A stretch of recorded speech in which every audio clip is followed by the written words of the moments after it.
네, 김성준의 시사전망대 3부. 지금 이슈 토크를 위해서 양재열 변호사, 백성문 변호사 나와 계십니다만은 그 전에 오늘 하루 종일 가장 큰 화제를 몰고 왔던 부자가 계십니다. 돈 많은 부자가 아니라 아버지와 아들. 여러분 인터넷을 검색해 보시거나 그랬으면 아셨겠지만 정말 가슴 뭉클하게 하는 화면의 주인공들입니다. 오늘 아침에 시험장에 들어가던 한 수험생이 차가운 아스팔트 바닥에 엎드려서 아버지에게 큰절을 하는 그 모습. 그 동영상이 SNS로 퍼지면서 네티즌들에게 큰 감동을 안겼는데 이 사연의 주인공들을 저희가 모셨습니다. 먼저 아버지에게 큰절을 했던 수험생 아들 광주광역시 수안고등학교 전준서 군 연결하겠습니다. 전준서 군 안녕하십니까? 여보세요? 네, 안녕하세요. 네, 안녕하세요. 목소리가 지쳐 보이네요. 시험 봐서 그러나? 아니에요. 오늘 시험 어떻게 잘 치렀습니까? 네, 잘 치렀어요. 아, 그래요? 보통 시험 잘 치렀다고 얘기가 쉽지가 않은데 많이 어렵던가요? 네, 난이도는 저는 어려웠어요. 아, 그래요? 네. 어려웠는데 잘 치렀으면 기분이 굉장히 좋겠네요. 네, 공부한 만큼 잘 본 것 같아요. 아이고, 축하합니다. 근데 뭐 시험이 갑자기 한 주 연기되고 그래서 컨디션 조절하고 그러는 데는 어려움이 없었습니까? 네, 처음에 연기됐을 때는 이제 너무 당황스럽기도 하고 예. 지진이 일어난 것도 잘 실감이 안 나는데 이제 일주일 더 공부하고 하다 보니까 그래도 생각보다 괜찮았던 것 같아요. 일주일 더 공부한 게 더 도움이 됐나요? 네, 일주일 동안 복습한 게 이제 시험에도 나오고 해서 많이 그래요? 도움됐던 것 같아요. 아이고, 참. 오늘 아침 시험장 이제 아버님이 데려다 주신 거죠? 네. 근데 왜 갑자기 아버님을 그렇게 다시 돌아오시라고 급하게 불렀어요? 아버지한테 이제 큰절을 원래 하려 했었는데 너무 떨려서 못 해가지고. 아, 원래 그냥 내려주실 때 하려고 했던 거군요? 네. 근데 뭐 아버지한테 큰절하는 게 뭐 이렇게 떨려서요? 사람도 많고 이렇게 해서. 네. 그러니까 처음엔 좀 쭈뼛쭈뼛 하다가 그냥 아버지가 가버리시니까 좀 후회돼가지고 다시 전화를 한 거군요? 네. 알겠습니다. 자, 준서군의 아버지이신 전윤철 씨 또 연결이 돼 있습니다. 직접 한번 여쭤보겠습니다. 전윤철 씨 안녕하십니까? 네, 안녕하십니까? 오늘 대한민국에서 가장 행복한 아버지가 되신 것 같네요. 예, 많이 당황스럽습니다. 처음에 그 아드님한테 시험장으로 네. 다시 와달라는 다급한 전화를 받으셨을 때 네. 얼마나 놀라셨어요? 아니, 저는 진짜 많이 놀랐거든요. 그러니까요. 분명히 거기 고사장 앞에다 제가 7시 45분 정도에 예, 내려다 주고 저는 출근하려고 하고 있는데 예. 바로 다시 전화가 와가지고 아빠 다시 올 수 없냐고 하니까 굉장히 놀랐죠. 그러니까요. 근데 네, 아니 얘가 뭐 소음표를 잘못은 아니면 무슨 사고를 쳤나. 당연히 이게 이제 그렇겠죠. 별 생각이 다 들었었어요. 예. 아니 급하게 달려가시느라고 뭐 신호 위반 같은 거 안 하셨어요? 예, 다행히 신호위반 안 하고요. 그렇게 멀리 갔던 길 아니라서. 예, 예. 그러면은 저희가 동영상으로 좀 보기는 했습니다만은 네, 달려가가지고 이제 아드님을 그 정문 앞에서 발견하셨고 네. 그때부터 아드님은 어떻게 행동을 했던 겁니까? 아니, 준서 옆에 경찰들이 한 서너 명 서 있었고 그래서 나는. 가슴이 철렁하셨겠네. 네, 아니, 얘가 무슨 뭐 사고라도 쳤더냐 그러고. 야, 준서야 왜 그래, 왜 무슨 일이야. 이렇게 하고. 예, 그때 시간이 거의 7시 55분이라. 예, 이제 임박한 수험생이 시간이네요. 예. 이렇게 바로 8시 10분까지 입실해야 되는데, 나는 굉장히 이렇게 막 다급했었죠. 네. 그랬는데 예, 그때 준서가 갑자기 차 앞으로 와가지고 큰절을 하길래, 예. 당황했습니다. 좀. 마음이 울컥하기도 하고요. 큰절하는 거를 딱 보자마자 우리 아들이 고맙다고 큰절하는 거구나 이런 거를 깨달으셨나요? 아니면 예, 이거 예. 무슨 일이지 그러셨나요? 예, 그때 알았습니다. 그때 아셨어요?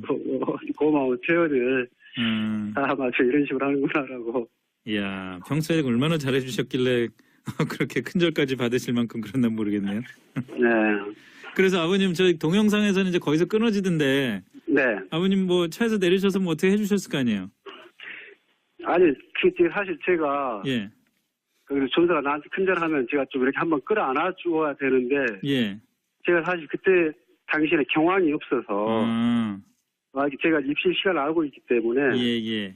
이렇게 빨리 집에 이렇게 보내려고 그러죠. 등만 한번 두드려주고 준수야 시험 잘 봐라 그러고. 잘하셨습니다. 준석은 준석은 네, 들리세요? 예. 네. 큰절하고 나서 이제 아버지 가시고 나서 그 주변에 그거 본 분들이 뭐라 그러던가요? 박수 쳐주시는 분들도 계셨고요. 예. 환호해 주시는 분들도 계셨어요. 아, 그래요? 네. 아버지한테 큰절을 하고 시험장 들어가서 시험을 보니까 시험 보기가 더 마음 편하고 좋았습니까? 네. 너무 그냥 저도 뭉클하고 그래도 정말 좋게 더 시험 잘 본 것 같아요. 아, 그래요? 아주 잘 됐네요. 자, 마지막으로 이제 그 아버지와 아들 두 분이 부자가 지금 전화로 연결돼 있으니까 저는 네. 잠깐 빠질 테니까 아버님 우선 아버님부터 네. 부자간에 간단하게 대화 좀 한번 나눠보시죠. 네. 준수야 사랑한다. 네. 시험 잘 봤어? 네, 잘 봤어요. 자, 이제 준석은도 뭐라고 아버님한테 말씀을 드려야죠. 네. 여보, 저도 사랑하고 집에서 봐요. 그래 준수야 사랑해. 네. 하여튼 아버지하고 아들은 참 썰렁해 보면은 모든 아버지와 아들이. 자, 준석은 뭘 전공하고 싶어요? 대학 가면은? 저 경영학과 가려고 생각 중이에요. 그래요? 알겠습니다. 꼭 꿈을 이루시길 바라고요. 어쨌든 오늘 대한민국 최고의 아버지와 아들 되신 거를 축하드리겠습니다. 두 분 오늘 고맙습니다. 네 고맙습니다. 네, 감사합니다. 네. 뭐 댓글들이 벌써 많이 올라오고 있는 것 같은데 1995님 이야기만 들어도 뭉클해지네요. 저도 지금 그러고 있는 중입니다.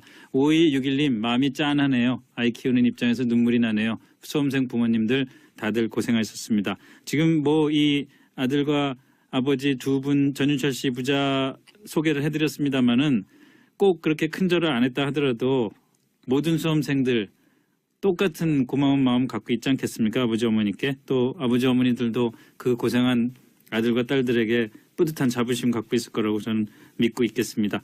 자, 이제 이슈 토크로 넘어가죠. 양지열 변호사, 백성문 변호사 두 분 나오셨습니다. 안녕하십니까? 네, 안녕하세요. 눈물을 글썽이는 것 같아요.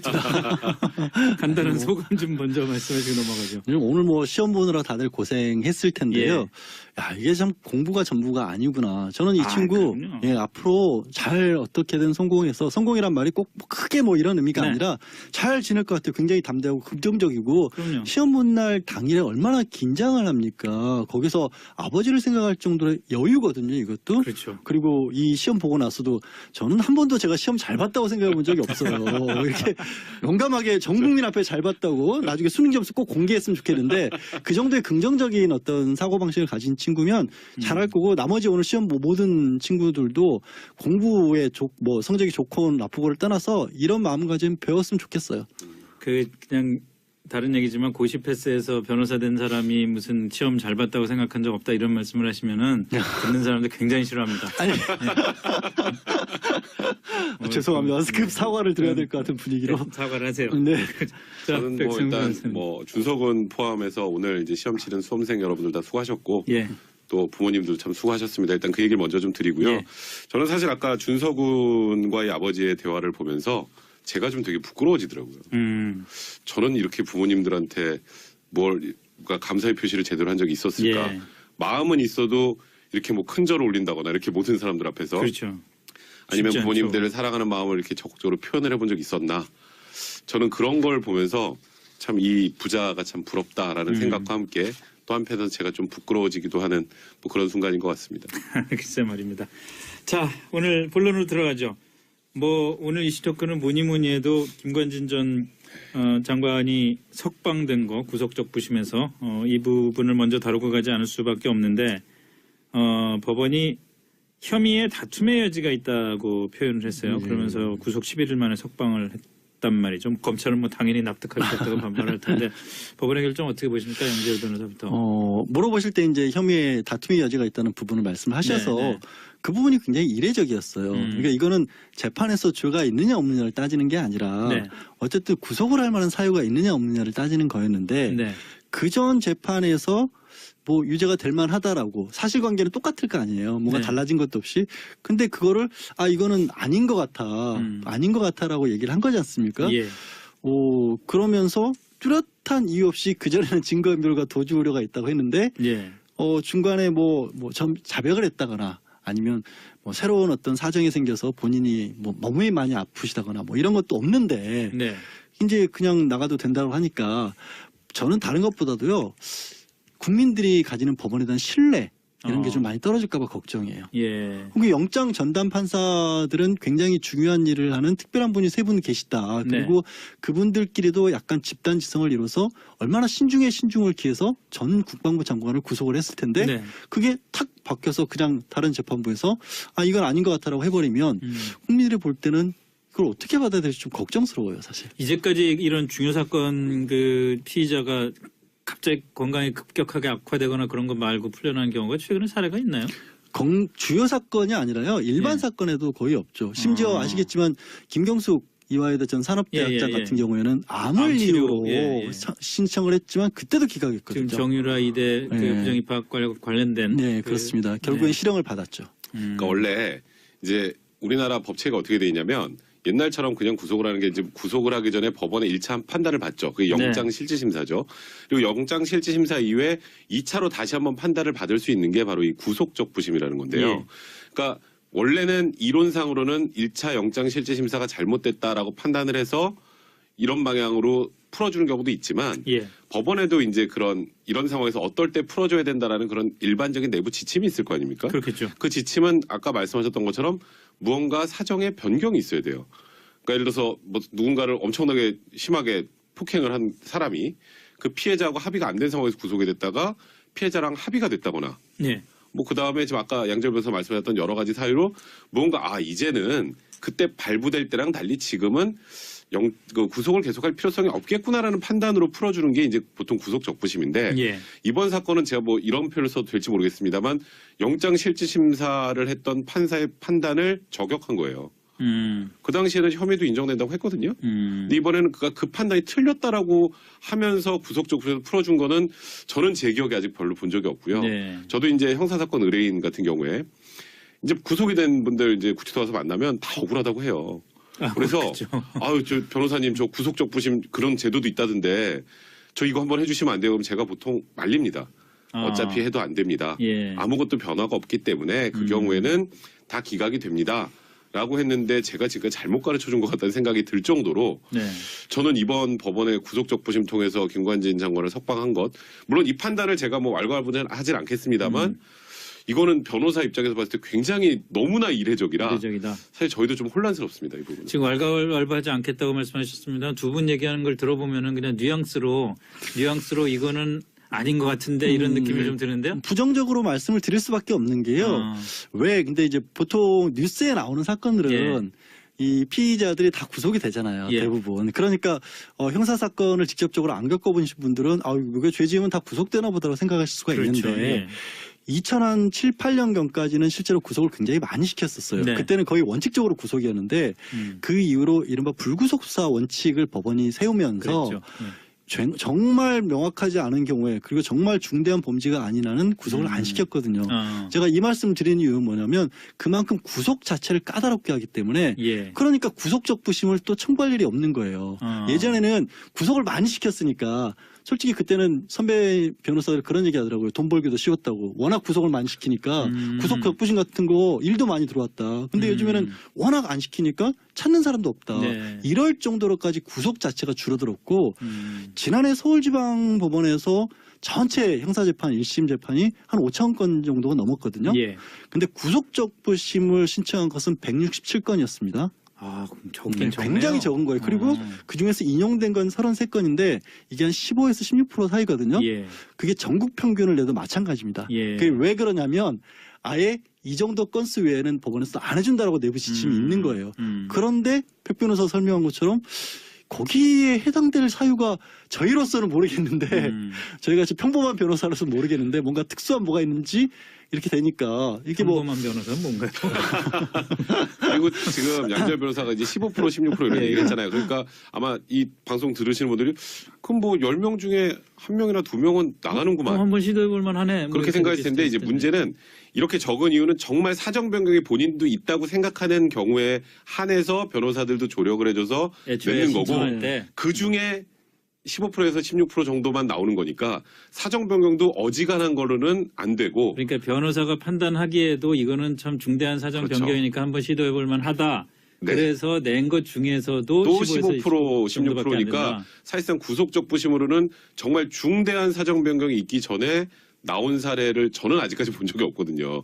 이제 그러다 보니까 물론 이게 위법은 아니에요. 네네. 구속적 부심이라는 것이 전에 구속이 된 게 적법한지 부적법한지에 대한 판단을 하라고 만들어놓은 제도이기 때문에 예. 이론상은 가능하지만 이게 실무에서 영장실질 심사를 전담했던 판사의 판단이 틀렸다라고 한 거는 저도 지금까지 별로 본 적이 없는 거예요. 걱정스러워요. 백 변호사나 저한테 혹시 이 말씀을 들으셨던 의뢰인분들이 예. 지들이 능력이 없으니까 못 빼줘놓고 이제 와서 저거 자기 능력 없는 거 티 안 내려고 저런다라고 할까봐 사실입니다 진짜. 아이, 설마. 근데 이렇게 되면은 그 새로운 증거를 확보하거나 그러지 않는 이상 검찰이 저 구속영장 재청구를 아예 할 수가 없습니까? 이 구속적부심사는요. 네. 합의부 재판부에서 합니다. 아. 그러니까 일종의 항소심이나 마찬가지라고 보는 겁니다. 그러니까 1심 거치고 항소심 거쳤는데 네. 여기서 또 한 거 올라면 갈 데가 대법원밖에 없지 않습니까? 네. 대법원에서 구속적부심사 할 수는 없잖아요. 그래서 실질적으로 한 거 자체가 안 됩니다. 그러니까 지금 새로운 혐의, 그러니까 아예 증거 정도가 아니라 전혀 다른 사건을 찾아내가지고 그걸로 영장을 청구하는 것밖에는 방법이 없습니다. 안 된다고 봐야 되겠네요. 그럼 지금으로서는. 자, 그러면은 이명박 전 대통령까지 겨냥해서 속도를 내던 이 검찰 수사 이거에 제동을 엄청난 타격을 받았다고 봐야죠. 그래요? 왜냐하면 지금 이 영장 기가 이제 구속적 부심에서 풀려나게 된 이유를 좀 주목해봐야 되는 게 사실 영장 실질심사 과정에서는 김관진 전 장관이 사실상 지시하고 지휘하고 보고받았다는 것을 인정을 했죠. 네. 이번에는 그것 자체가 불투명하다는 거예요. 그러니까 사이버사에서 올린 보고서에 보면 이렇게 V자로 체크가 돼 있는데 예.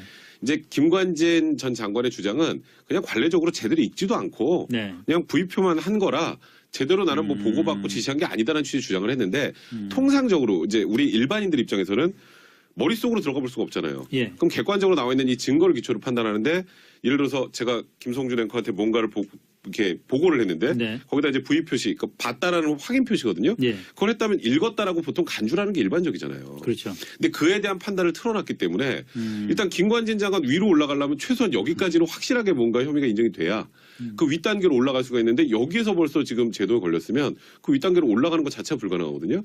그러니까 검찰 수사가 이명박 전 대통령까지 이렇게 올라가는 그런 과정을 겪고 있었다면 일단은 엄청나게 큰 제동을 받을 수밖에 없는 거고 검찰도 사실상 김관진 전 장관에 대해서 이제 추가로 구속영장 청구하는 것은 안 하겠다라고까지 밝힌 상황이라 수사 자체가 좀 늘어질 가능성이 분명히 있습니다. 그래서 지금 백 변호사가 얘기한 것 중에 되게 희한한 게 있어요. 왜냐하면 당시에 그럼 댓글 부대 작업을 왜 했냐, 사이버 사령부는 왜 늘렸냐라고 할 때 변호를 하면서 이런 얘기를 하죠. 그 북한의 댓글이라든가 해커들의 공격도 많아서 사이버 사령부를 증원할 필요성도 있었고 한참 그 어떤 뭐 불미스러운 얘기들도 많이 떠돌았기 때문에 우리가 대통령 지시사항을 이행하면서 그렇게 늘렸다. 그래서 늘렸는데 읽어보지도 않고 V자만 표시했다? 이건 앞뒤가 안 맞거든요. 이상하잖아요. 그러니까 그 얘기 자체에서 모순이 생기는데 판사가 그걸 받아들여줬단 말이에요. 그리고 아까 처음에 말씀드렸던 것처럼 여기는 분명히 구속이 타당하냐 안 하느냐 그리고 처음에 영장을 내줄 때 판사의 판단이 맞느냐 틀리냐만 보면 되는 건데 그리고 사실은 내용은 사정 변경이 있었느냐를 보는 건데 느닷없이 이거 의뢰인 피고인 말이 더 맞을 것 같은데 라는 식의 뉘앙스로 영장을 이제 기각을 했다라는 게 참 기각이 아니라 구속을 풀었다는 게 좀 그래요. 1심 재판에 영향을 미칠 수가 있을까요? 그렇지는 않습니다.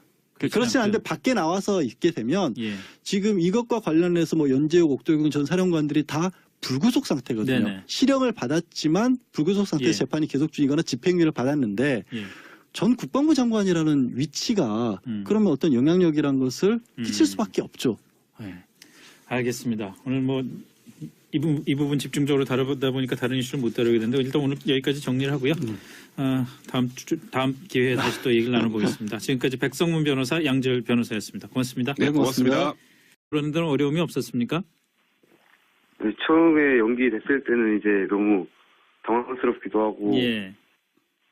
지진 일어난 것도 잘 실감이 안 나는데 이제 일주일 더 공부하고 하다 보니까 그래도 생각보다 괜찮았던 것 같아요. 일주일 더 공부한 게 더 도움이 됐나요? 네, 일주일 동안 복습한 게 이제 시험에도 나오고 해서 많이 그래요? 도움 됐던 것 같아요. 아이고 참. 오늘 아침 시험장 이제 아버님이 데려다 주신 거죠? 네. 근데 왜 갑자기 아버님을 그렇게 다시 돌아오시라고 급하게 불렀어요? 아버지한테 이제 큰절을 원래 하려 했었는데 너무 떨려서 못 해가지고. 원래 그냥 내려주실 때 하려고 했던 거군요. 네. 근데 뭐 아버지한테 큰절하는 게 뭐 이렇게 떨려서요? 사람도 많고 이러게 해서. 네. 그러니까 처음엔 좀 쭈뼛쭈뼛 하다가 그냥 아버지가 가버리시니까 좀 후회돼가지고 다시 전화를 한 거군요. 네. 알겠습니다. 자, 준서군의 아버지이신 전윤철 씨 또 연결이 돼 있습니다. 직접 한번 여쭤보겠습니다. 전윤철 씨 안녕하십니까? 네, 안녕하십니까. 오늘 대한민국에서 가장 행복한 아버지가 되신 것 같네요. 예, 많이 당황스럽습니다. 처음에 그 아드님한테 시험장으로 네. 다시 와달라. 네. 김성준의 시사전망대 3부. 지금 이슈 토크를 위해서 양재열 변호사, 백성문 변호사 나와 계십니다만은 그 전에 오늘 하루 종일 가장 큰 화제를 몰고 왔던 부자가 계십니다. 돈 많은 부자가 아니라 아버지와 아들.